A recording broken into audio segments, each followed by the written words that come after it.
ఈ రోజుల్లో టీవీలని, టేప్ రికార్డులని, అవి ఇవి ఎన్నో కొత్త కొత్త సాయుధాలు వచ్చినాయండి.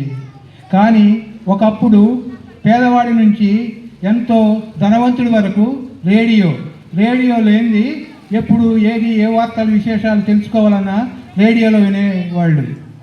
ఆ రేడియో కనుగొన్నది గుగ్లియన్ మార్కోని అని అండి. 1874 సంవత్సరంలోనే ఈ ఆధునిక విజ్ఞానానికి ప్రసాదించాడు ఈ రేడియోని. అటువంటి మార్కోని గారు ఖండాంతరాలలో ఎంతో పేరు తెచ్చుకున్నాడు. ఆయన ఇటలీ దేశస్థుడు. 1874 ఏప్రిల్ 25వ తారీఖున దోలాగ్న అనే పట్టణంలో జన్మించారు.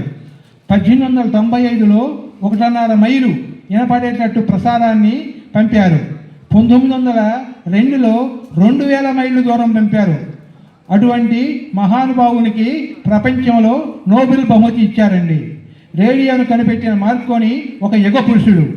మానవ జాతికి మహోపకారం చేసిన ఈ శాస్త్రవేత్త రోమ్లో 1937 జూలై 20న 63వ ఏట మరణించారు. ప్రపంచం యావత్తు ఈ మహనీయునికి ఘనంగా వీడ్కోలు ఇచ్చి అటువంటి వారికి జోహారు చెప్పింది. జై జై మార్కోని, జోహార్ మార్కోని.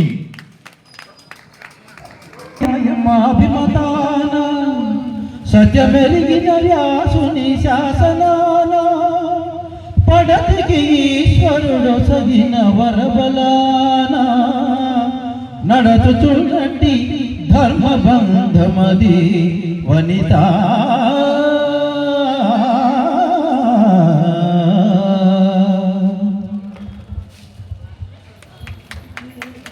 ఏనుగునెక్కి పెక్కేనుంగులిరుగడరా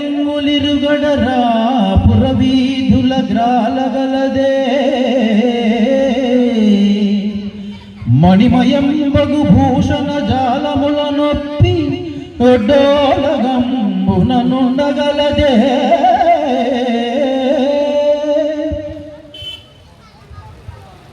అతి మనోహరలగు చతురాంగనలతోడి సంగతి వేత్తలు సలుపగలదే కస్తూర చందన కస్తూరి కాదు ఇంపు సొంపార భోగింపగలదే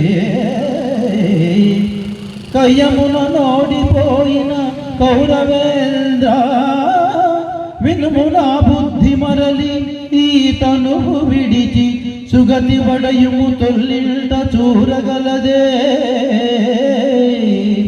జోడమిచ్చట నాడంగరాదు